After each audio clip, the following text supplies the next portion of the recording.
నమస్తే, నేను ప్రభు. ప్రముఖ సినీ నటుడు, రచయిత, నిర్మాత, దర్శకుడు పోసాని కృష్ణమురళి అరెస్టు ఈరోజున చిత్ర పరిశ్రమలోనూ, రాజకీయ వర్గాల్లో కూడా తీవ్ర చర్చనీయాంశంగా మారింది. ఈ నేపథ్యంలో ఈ కేసుకు సంబంధించిన పూర్వాపరాలను, అతని మీద పెట్టినటువంటి కేసుల తాలూకు పర్యవసానాలు, ఏ ఏ కేసు ఎలాంటి శిక్షను అట్రాక్ట్ చేస్తుందనేటువంటి వివరాలు మనం ప్రముఖ న్యాయవాది, దిశ లా ఫరం అధినేత అయినటువంటి పూజారి నాగేశ్వరరావు గారిని అడిగి తెలుసుకుని. నాగేశ్వరరావు గారు నమస్తే అండి. పోసాని కృష్ణమురళి అరెస్టు విషయం మీకు తెలిసే ఉంటుంది. ఆయన నిన్న సాయంత్రం ఆయన బూజాలో, మై హోమ్ బూజాలో ఉండగా పోలీసులు అరెస్ట్ చేయడం జరిగింది. అయితే ఈ అరెస్ట్ సందర్భంగా చిన్న హైడ్రామా కూడా నడిచింది. ఎందుకంటే తను పోలీసులు నోటీస్ ఇస్తే ఆ నోటీస్ని తీసుకోకుండా రిజెక్ట్ చేయటం అనేటువంటిది, ఆ తర్వాత ఇంట్లో చాలాసేపు జరిగినటువంటి ఆ పెల్మెల్, ఇంట్లో అతని భార్య కూడా నోటీస్ తీసుకోకుండా ఉండటం, ఇవన్నీ జరిగింది. అసలు యాక్చువల్గా పోలీసులు ఒక వ్యక్తిని అరెస్ట్ చేయడానికి వెళ్ళినప్పుడు ముందస్తు నోటీస్ ఇచ్చి మేము మిమ్మల్ని అరెస్ట్ చేస్తున్నాం ఈ కారణాల మీద అనేటువంటిది ఉంది కదా. మామూలుగా మేము సాధారణంగా సినిమాలో చూస్తుంటాం, ఈ పోలీస్ ఆఫీసర్ వీళ్ళు అరెస్ట్ చేసిన ఎవరంటారు అరెస్ట్ అనగానే వారెంట్ ఉందా అని చెప్పేసి అడగటం, ఈ పోలీస్ ఆఫీసర్ తెల్లమొహం వేసుకొని వెళ్ళిపోవటం, ఇలాంటి సీన్లు మనం చూస్తుంటాం సినిమాల్లో.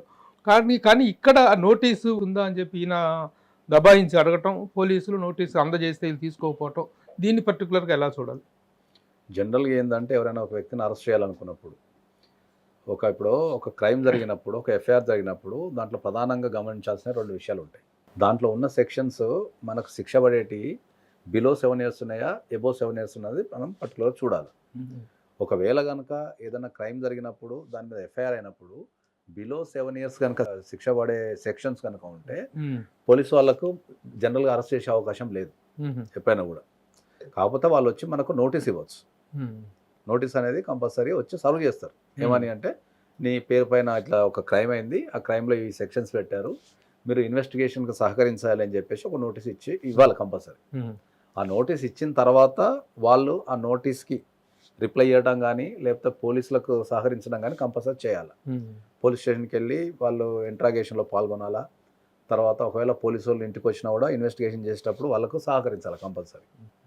సో ఈ బిలో 7 years శిక్ష పడే ఏదైతే సెక్షన్స్ ఉంటాయో అవి పడ్డప్పుడు మనం పోలీసు వాళ్ళకు సహకరించకుండా, పోలీస్ ఇన్వెస్టిగేషన్కి మనం సహకరించకుండా, వాళ్ళు అడిగిన క్వశ్చన్లకు ఆన్సర్ చెప్పకుండా, లేకపోతే పారిపోయే అవకాశం ఉన్నా, లేకపోతే సాక్ష్యాలను తారుమారు చేసే అవకాశం ఉన్నా, విట్నెస్లను బెదిరించే అవకాశం ఉన్నా, ఫారిన్ కంట్రీకి పారిపోతున్న అవకాశం ఉన్నప్పుడు ఆ బిలో 7 years శిక్ష పడే ఉన్నట్టు కూడా అరెస్ట్ చేసే అధికారం పోలీసు వాళ్ళకు ఉంటుంది కంపల్సరీ. అంటే ఇప్పుడు పోసాని కృష్ణమురళి మీద ఇక్కడ ఓబులవారిపల్లె, అన్నమయ్య జిల్లా ఓబులవారిపల్లెలో అక్కడ ఒక జనసేన కార్యకర్త, మణి అనే కార్యకర్త ఇచ్చిన ఫిర్యాదు మేరకు ఈ అరెస్ట్ జరిగినట్లుగా పోలీసులు చెప్తున్నారండి.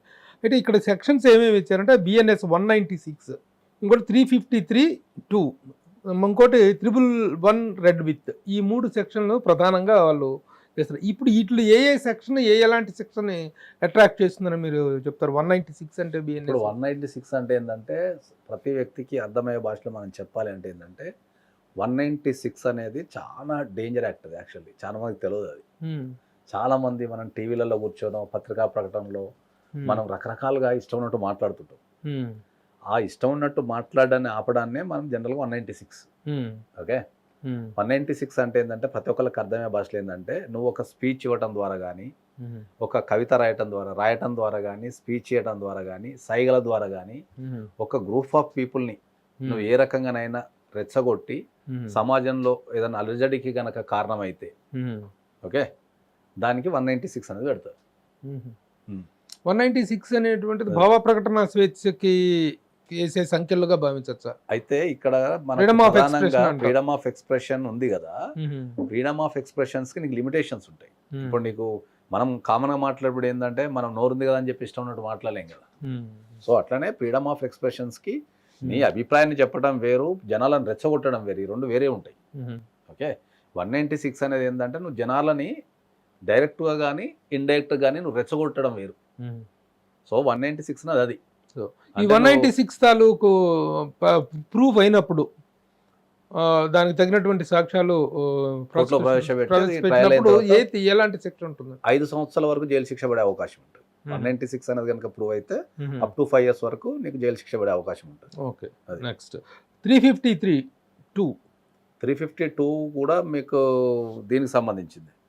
ఇంటర్నెట్ని యూజ్ చేస్తూ మీరు ఏదన్నా మనం చేస్తే టెక్నాలజీని టెక్నాలజీ యూజ్ చేస్తే 352 అవుతుంది. దాని ద్వారా జరిగినటువంటి దాని ద్వారా జరిగింది కాబట్టి. అలాగే ముఖ్యమైన ఇంకోటి 111 రెడ్ విత్ అనేటువంటిది ఏంటి అసలు కొత్తగా వింటున్నాం ఇది? 111 రెడ్ విత్ అనేది ఏంటంటే ఇప్పుడు అది జనరల్గా ఇవి చాలా సివియర్ కేసెస్కి వస్తుంది.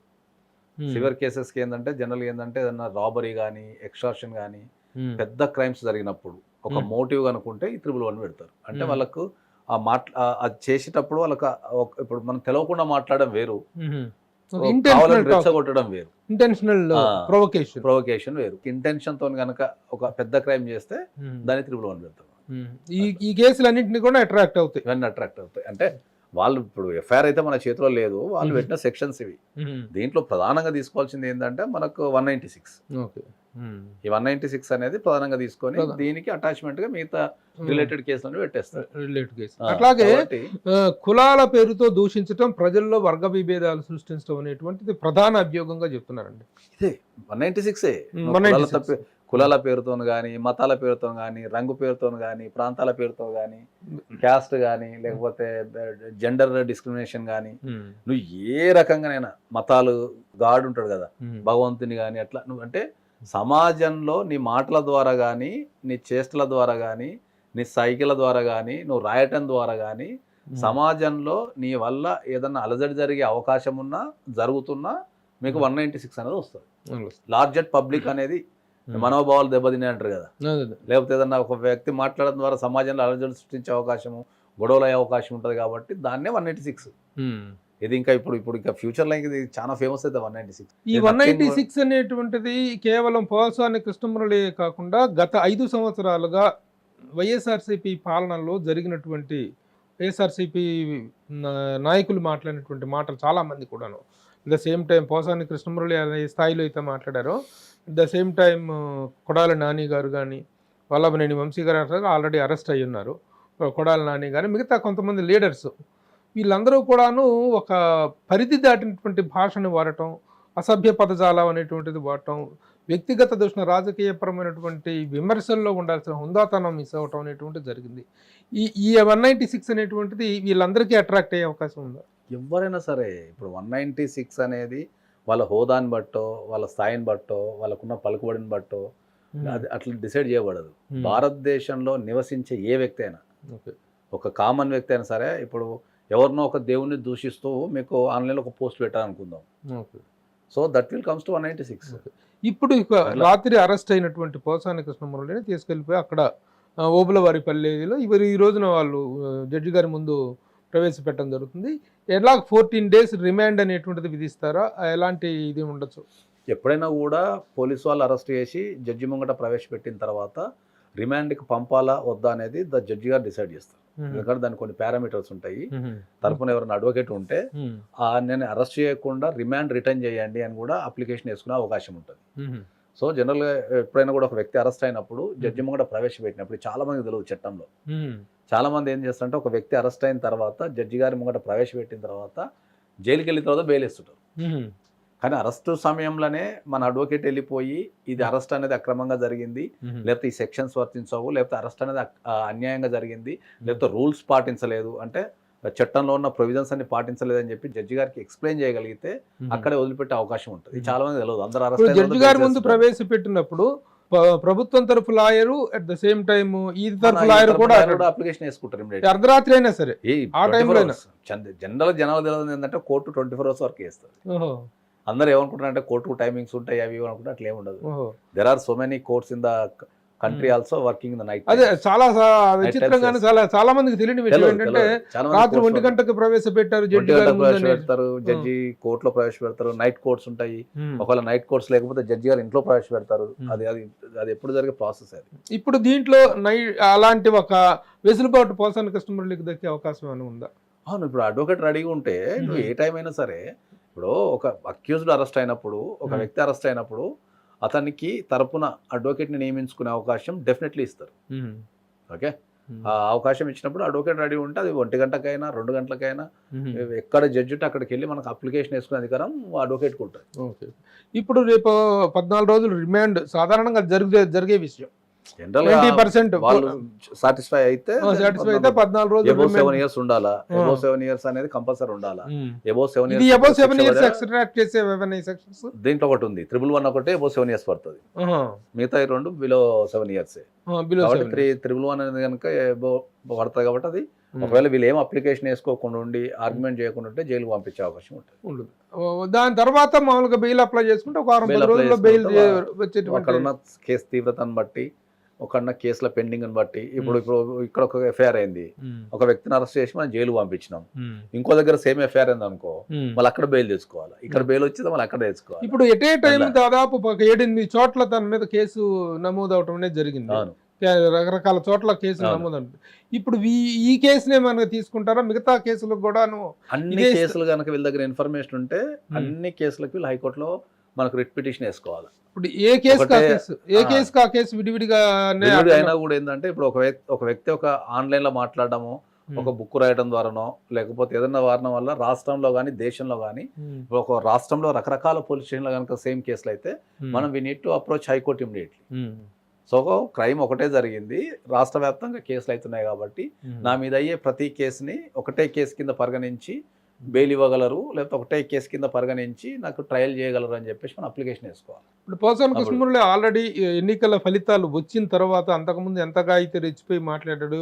2019 ఎన్నికలకు ముందు, తర్వాత వైఎస్ఆర్సీపీ ప్రభుత్వం అధికారంలోకి వచ్చిన తర్వాత అదే స్థాయిలో తీవ్రమైన స్థాయిలో మాట్లాడటం అనేది జరిగింది.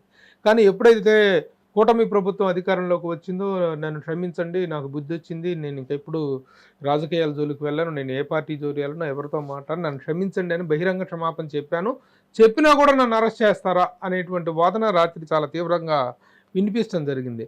ఆ క్షమాపణ తాలూకు దీన్ని పరిగణలోకి తీసుకునే అవకాశం ఉందా? తీసుకోరు. ఇది క్షమాపణ చెప్పడం అనేది మోరల్ వాల్యూస్ అవి. ఇప్పుడు నేను ఒక వ్యక్తిని కొట్టినా అనుకుందాం, సపోజ్ కొట్టిన తర్వాత క్షమాపణ చెప్తే ఆయన క్షమించకపోవడం ఆయన ఇష్యూ కదా.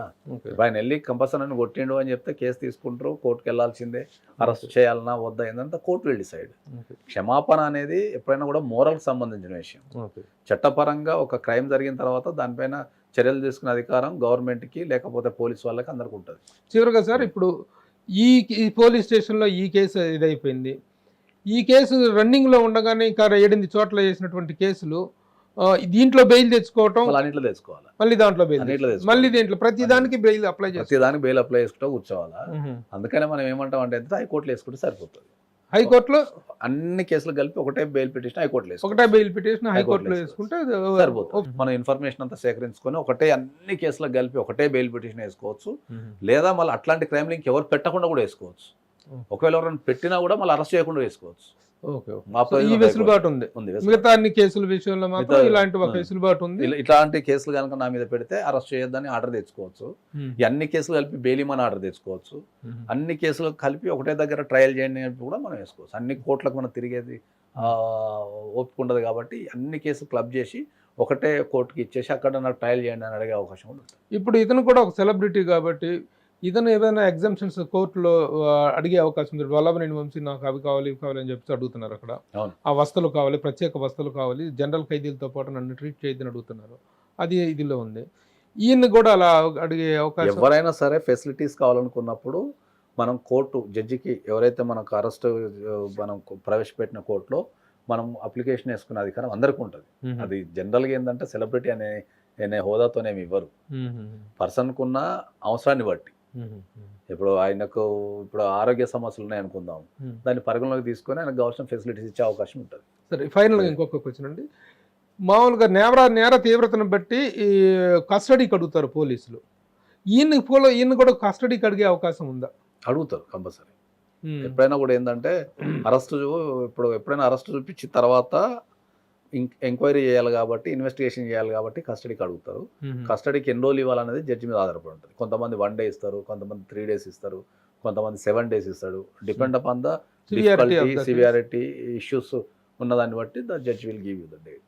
ఏదేమైనా ప్రస్తుతానికి మాత్రం అతని పరిస్థితి కొంచెం ఆందోళనకరమే అని చెప్పుకోవాలి. న్యాయపరంగా ఆందోళన. అందుకనే చెప్తున్నాం కదా, మన చట్టపరంగా ఎప్పుడు సమాజంలో పెద్ద మనుషులంతా సమాజాన్ని ఆపరేట్ చేస్తుండే. ఇప్పుడు ఎవరి కాళ్ళే పెద్ద మనుషులు కాబట్టి కోర్టు ఆపరేట్ చేస్తుంది. ఇది పోసాని కృష్ణమురళి అరెస్టు పైన ఆయనకు పడబోయే శిక్ష గురించి కానీ ఆయన ఎలాంటి పరిణామాలను ఎదుర్కోబోతున్న అంశాల పట్ల ప్రముఖ న్యాయవాది పూజారి నాగేశ్వరరావు గారు వెలుస్తున్నటువంటి అభిప్రాయం. Will see what will happen in the case of Posani Krishna Murali.